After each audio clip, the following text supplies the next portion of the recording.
Hello and welcome to the Lead Generation Strategies podcast. I'm your host, Joey Myers. This podcast is brought to you by Lead Generation SEO Services.com and in Fuego Media. And today I have a special treat. I know I say that on a lot of these podcasts, but today is especially special because I have a good friend of mine, Jason Higton, who actually got my wife and I into, and you can see my wife back here and the kiddos, into the house that we're in now. And took a little bit of shopping around. Him and his brother, Ryan, they're a duo. We call them the Higton Bros.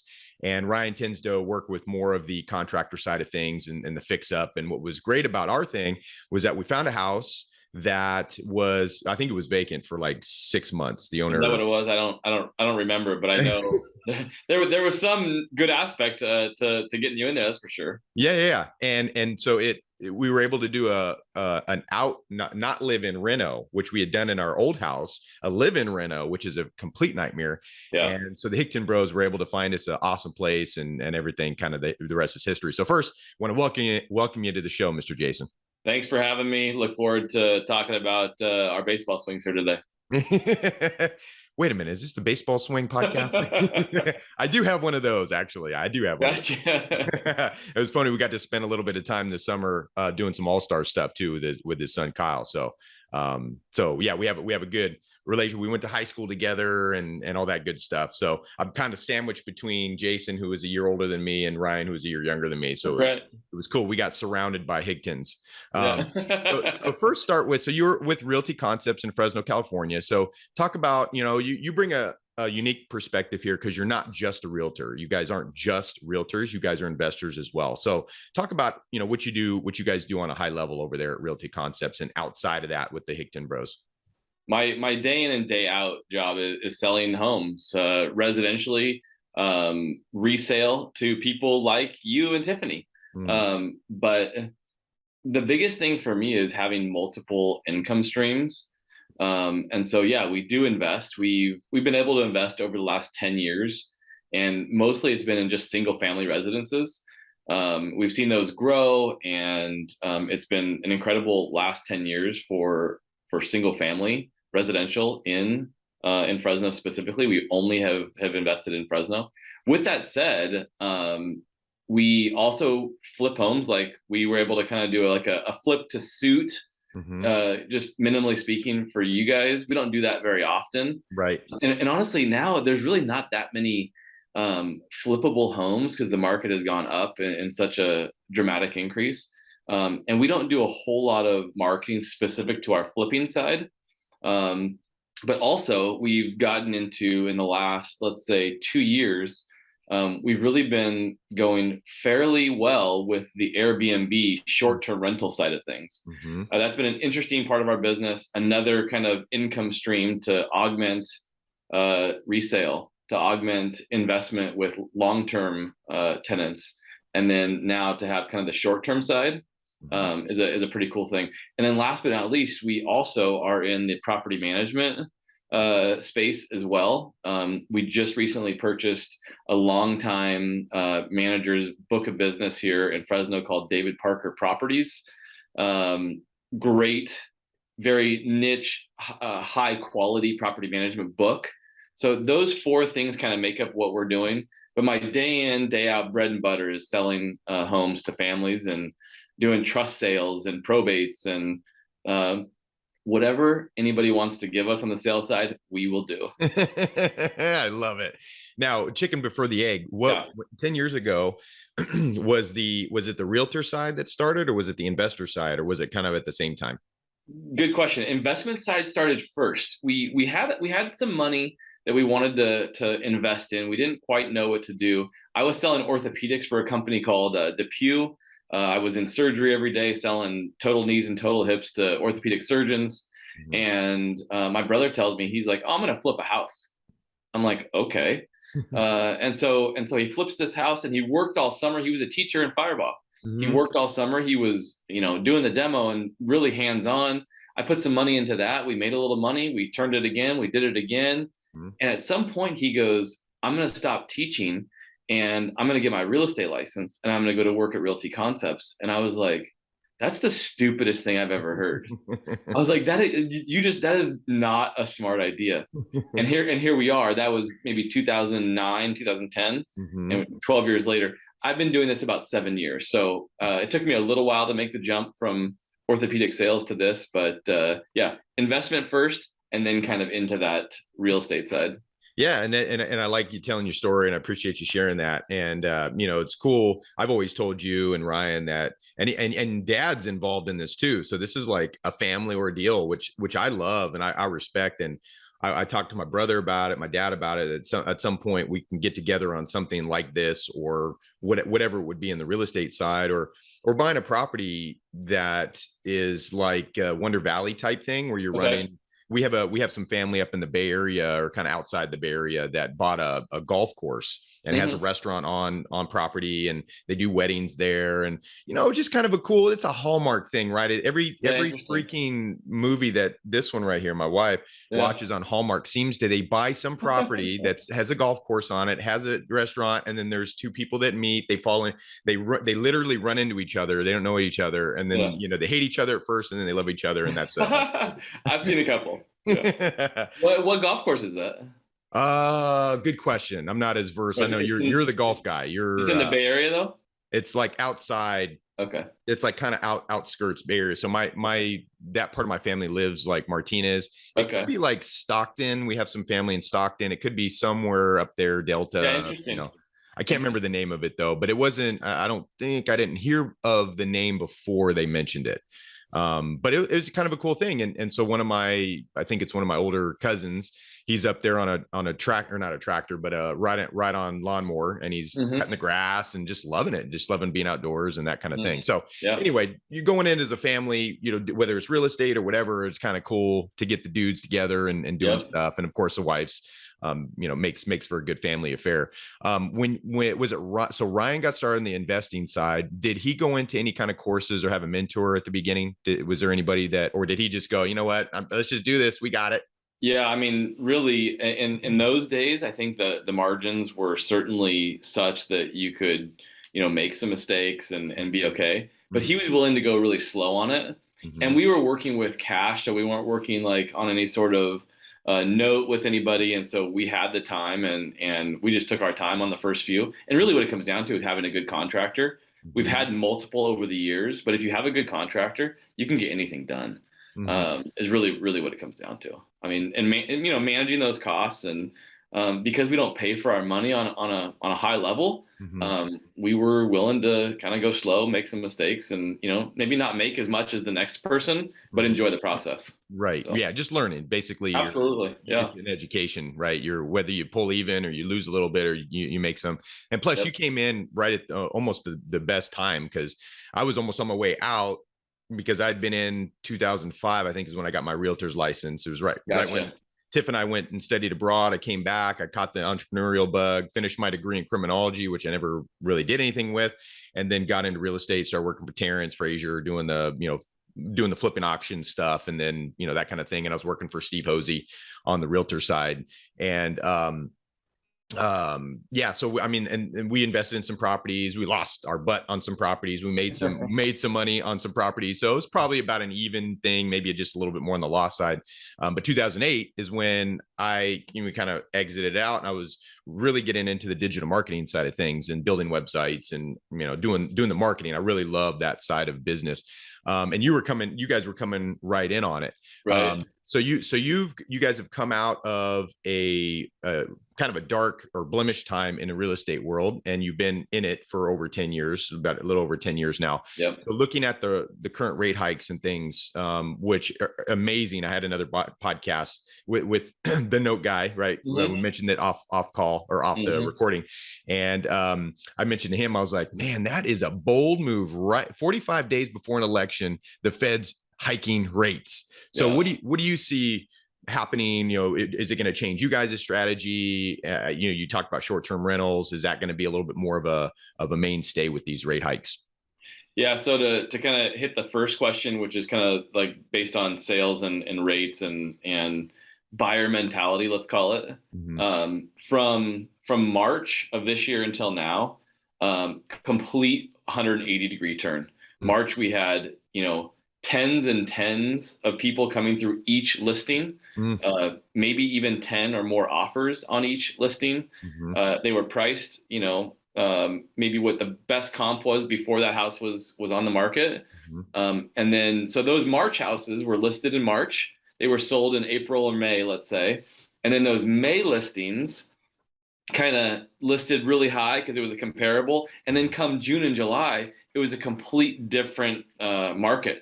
Mm. You had, 5 people through a listing. And by the way, summer is like a hot time for real estate. It should be. Yeah. It just completely came off of the COVID wave or whatever we want to call what just recently happened with the super low interest rates. Right. And then, and for the longest time, we didn't sign any loan documents over 3% on a 30-year loan with most of our clients. Mm-hmm. It just was that low for so long. And then comes June, July, and now we're here into September, and we're seeing price adjustments in a downward way, obviously. We're seeing way less buyer activity. Price point 300 to 400,000. We sell a lot of those homes, those single family residences.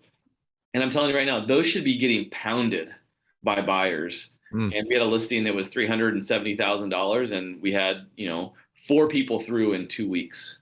Wow. So, this is just a 180-degree turn from where we were previously. Mm-hmm. Today's rate for a borrower with a FICO of 740 or higher is 6.5. That's substantial when you think about a 3% interest rate previously. Yeah. I really do think buyers should still be buying. Maybe their price point that they were going to buy at goes from here to here a little bit. But if you're comfortable with the payment, really the philosophy of buying shouldn't change, but it has. There's just this psychology that is just kind of in the ether out there when things like this happen, and it affects buyers. It has not affected sellers. Our inventory is up. Our inventory has increased. People are ready to sell, and they're pretty motivated because they're realizing now, the price is coming down a little bit at this moment, but man, it's still a lot higher than it was a year ago or 18 months ago. So seller, it's a great time to sell. It's going to be a good time to buy. I really don't see a crash, as everybody's been saying on the real estate side. I don't think we have we don't have a huge subprime problem on the lending side. We just have, it's just, I can't necessarily explain it right now. It's interesting. And so all of our sellers know that this is an interesting time. Go ahead. I agree. And you can, a lot of the people that have been in the industry for 30, 40 years, I saw a real estate guy was in I think he's Central Valley, Fresno, Clovis area for a long time. I can't remember his name, but he knew what he was talking about. He had seen up and down cycles and the whole thing. He said, you got to look at it like in the 70s, mortgage interest rates were like, what, 17% or on the high end, but the house was like $80,000. So. Right. The price was down quite a bit.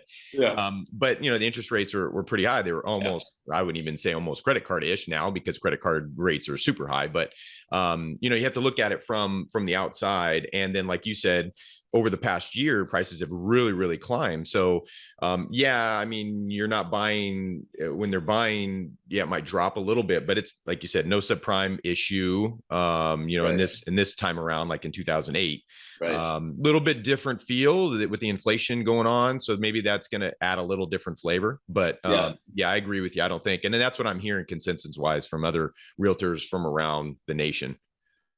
Yeah, I wish that it wasn't so inflated, but everything costs so much more at this moment.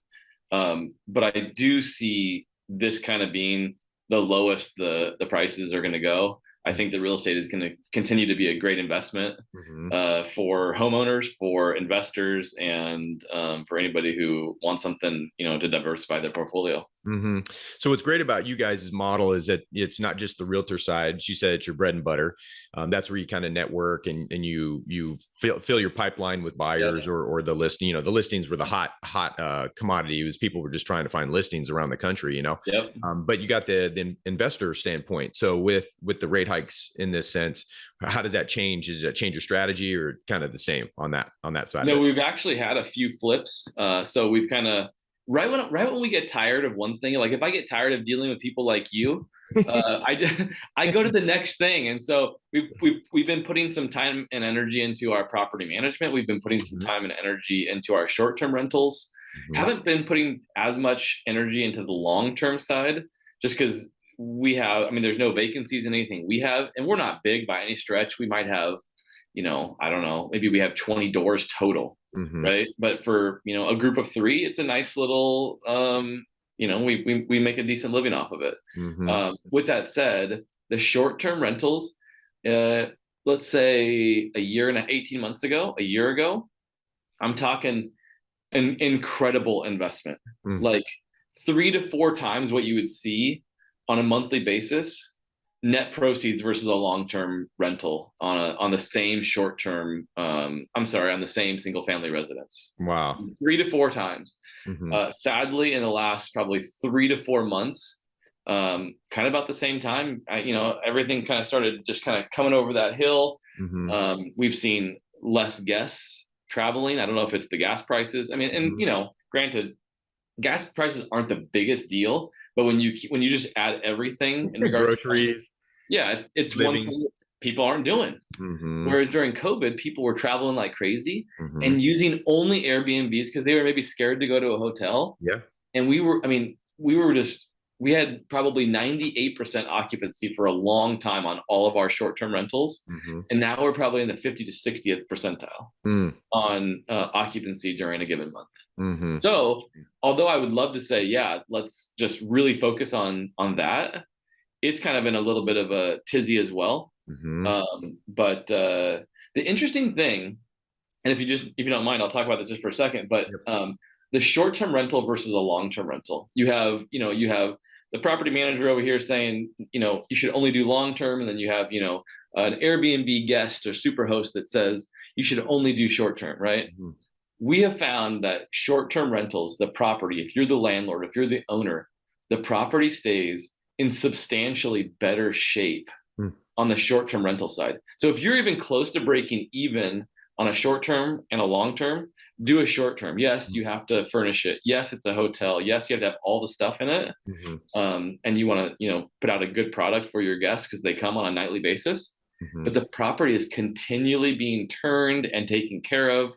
Mhm. Where if a long-term person goes in there, you're not seeing that property for a minimum of a year. Mhm. So we're kind of off topic on that. I Yeah. apologize, but No, I like that. short term is an interesting play for a landlord who cares about their property. Mhm.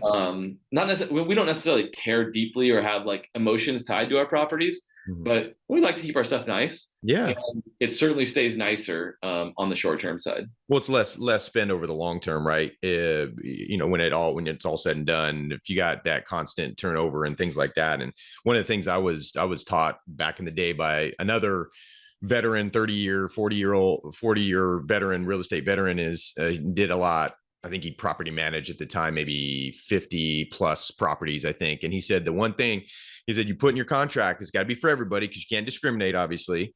But you put in the contract, you say, due to a property check within a 24-hour period. So I can give notice within 24 hours, or within 24 hours, I can come and visit that property. And he said, if they got roaches, or even before that, the applicant, right, that they can go to their house or apartment, Yeah, whatever that they're we living have in. done that on occasion, Uh-huh. just to see what we're getting into, Because if they have roaches, you're going to have roaches. That's what he said. And that probably is true. At the same time, 24 hours is the notice of entry. Mm-hmm. However, we rarely do it because it's like you just don't want to bother people unless you have to. Yeah. But on the short term side, they're guaranteed to pay and they're guaranteed to leave. Right. So that's also a positive to it. Right. All right. Well, this wouldn't be a lead generation podcast if we didn't do some lead generation talk. I know we've been doing a little bit more of the real estate side of things. So just kind of give me a rundown of what you guys do from a lead generation standpoint. Maybe how it's changed from the beginning to now, or what your main points are. We started real estate and we've lived in Fresno for our whole lives. I'm almost 43. We know a fair amount of people, and we really deal with that word of mouth. That, hey, I've just told my dad and my friend and this person. I would say we're in the 90th percentile of people that we work with, we know, or there's a direct line to somebody that we do know. So that's probably our main marketing source. And I mean, we're extremely thankful for that, because those sort of leads, as you guys know, are gold. They're like gold. And so you guys are very connected. You guys are very, when I say the Higton Bros, I say that with good humbleness and respect, because you guys are great people, Christians. You guys are, you're not the type that will go behind, backstab, talk gossip, the whole, I mean, you guys are very, well, I don't know about Rhino so much, but extroverted, very personable, that kind of thing. So that goes a long way in this business. Yeah, and I mean, we're going to continue to live here. So I mean, we do have a legacy that we want to continue, and I mean, we care about everybody we work with. So I think that's a big piece of it.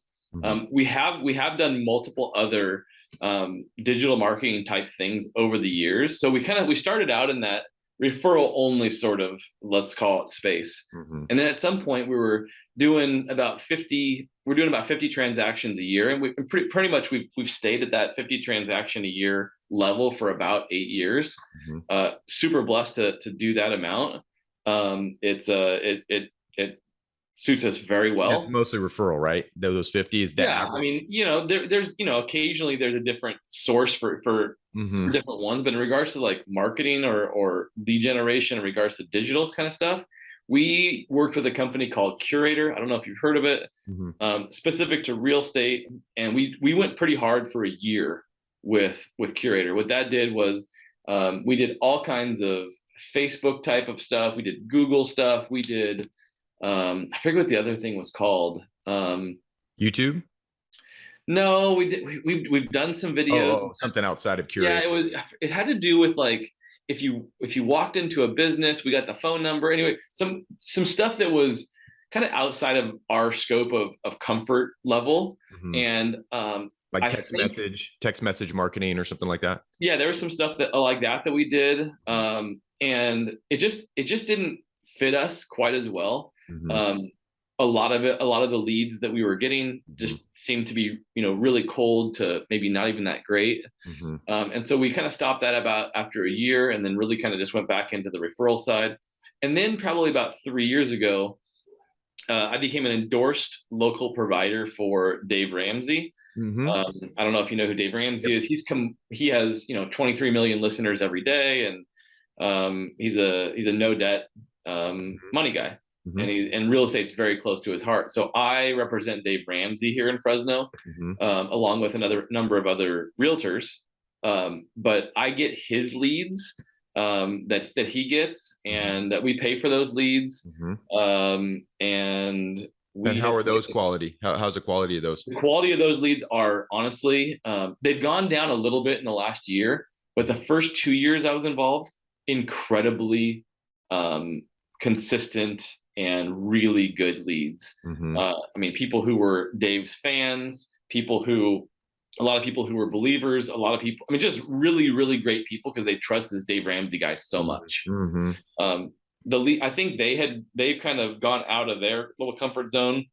They've got more people like me, so they need more leads. So now I think they're grabbing leads from different places that aren't as good, but they have committed just recently to kind of getting back to basics, and I think the quality is going to continue to be high with them. And so we've done that, and then really, I mean, now that we've been in it 7 or 8 years, really it comes down to doing a very, very decent to above average job with the people you've already sold homes with, and then those people are your mouthpiece. Follow up. Yep, your follow up. Yep. And so a lot of people in real estate, they get on some sort of like automated portal where they send houses to buyers or, contact sellers. For me, anything I have found that my best kind of lead generation source is either a direct phone call from me, a personal video message from me, or a text message from me. I do it all myself. I don't have my CRM do any of it. I probably should be a better manager of my CRM.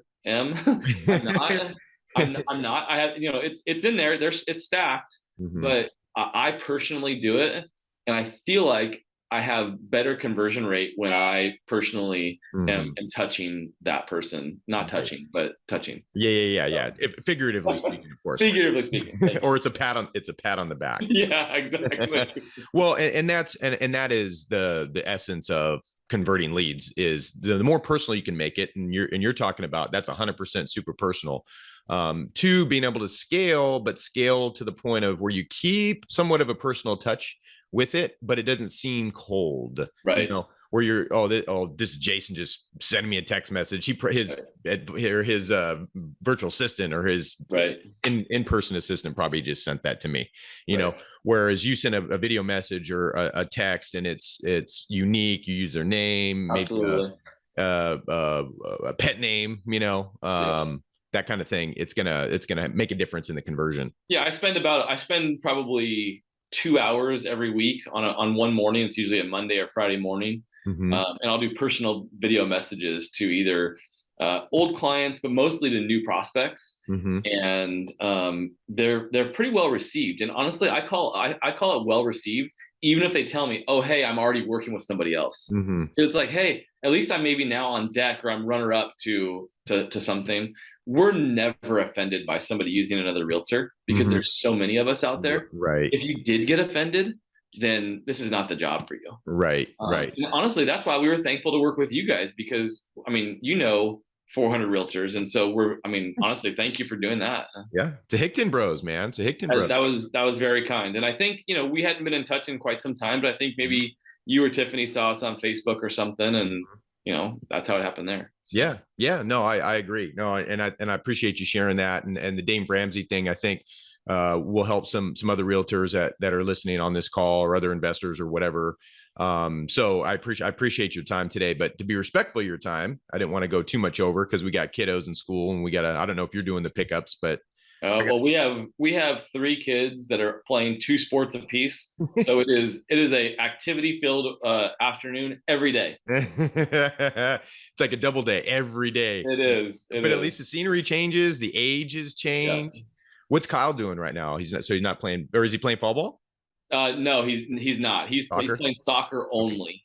Soccer. Good. Yeah, but he'll get back into baseball He here. wants to play. He wants to play baseball right now. Interestingly enough, baseball he has fallen in love with. Yeah. He has fallen in love with it. And this is a point I got to make on the sports side, because both Ryan was pretty big into the comp too. I know you were a big comp guy, right? Before you I was golf? I was more on the soccer side. Okay. And then started playing golf a little bit later. He quit soccer a little bit younger, but then got into golf sooner than I did. When did he stop? When did he stop soccer in high school? I think maybe 8th grade, something like that. Okay, so he played through. Because I remember coming to the Noakes baseball camps in high school all the time, and Little Rhino and stuff, and yeah. So I knew that you guys both played soccer. I know you played more, because I just remember seeing you in the comp. The buddies. I think those guys, those soccer all my guys, high school friends. Yeah, all my high school friends were the soccer team. Soccer team. Yeah, exactly. Yeah. Very cool. Well, hey, any where people can find you, let's do that thing. So I know. Oh my gosh.